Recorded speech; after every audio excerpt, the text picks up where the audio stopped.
ये question geometry पर based एक इजी टू मॉडरेट लेवल का क्वेश्चन है एंड इसे हम कैटेगरी ए क्वेश्चन कहेंगे। एक ट्राइंगल है हमारे पास में एबीसी, जहां एबी और एसी इक्वल है 50 सेंटीमीटर के। बीसी की लेंथ हमें 80 सेंटीमीटर गिवन है। Then the sum of the lengths in centimetre of all three altitudes of the triangle ABC is. ये हमारे पास में ट्राइंगल ए, बी और सी है। यहां पर ये लेंथ हमें गिवन है 50 सेंटीमीटर, ये लेंथ हमें 50 सेंटीमीटर गिवन है और ये वाली लेंथ हमारी 80 सेंटीमीटर है। क्योंकि ये दोनों आपस में इक्वल हैं, हम कहेंगे ये दोनों एंगल्स भी आपस में इक्वल होंगे। अगर ए से हम एक एल्टीट्यूड ड्रॉ करें एडी ऑन बीसी, तो ये दो ट्राइंगल्स हम क्या प्रूव कर सकते हैं? कॉन्ग्रुएंट, क्योंकि यहां पर हाइपोटेनस जो है वो इक्वल है, दोनों ही राइट एंगल ट्राइंगल है और ये वाली जो साइड है ये हमारी कॉमन साइड है।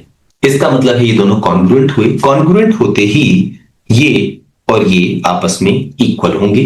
तो अगर टोटल 80 है तो ये 40 होगा और ये 40 होगा। राइट एंगल ट्राइंगल थ्योरम का इस्तेमाल करके हम ये एल्टीट्यूड एडी की लेंथ निकाल सकते हैं। 50 का स्क्वायर 2500, 40 का स्क्वायर 1600, डिफरेंस लिया और अंडर रूट लिया तो 900 का अंडर रूट क्या होगा? 30। तो हमारी एडी की लेंथ 30 आएगी। ऐसे ही हमें बी से एक एल्टीट्यूड ड्रॉ करना है।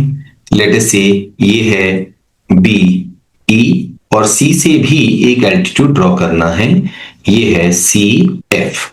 हमें ये बी ई और सी एफ भी निकालना है। इसके लिए हम एक काम कर सकते हैं, ट्राइंगल के एरिया का जो बेसिक फॉर्मूला है half base multiplied by height, उसका इस्तेमाल करें। यहां पर अगर हम बीसी को बेस लेते हैं तो ये है 80, हाइट हमने कैलकुलेट की है 30।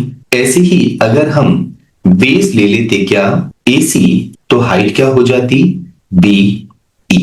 AC की लेंथ हमें क्या गिवन है? 50।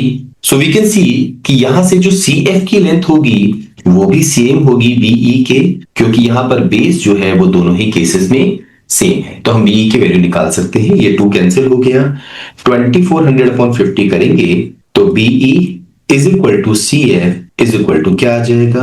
48। हमें तीनों एल्टीट्यूड्स की लेंथ का सम पूछा गया है, दैट इज 48 प्लस 30। हमारे इस क्वेश्चन का आंसर क्या होगा? 126 सेंटीमीटर्स।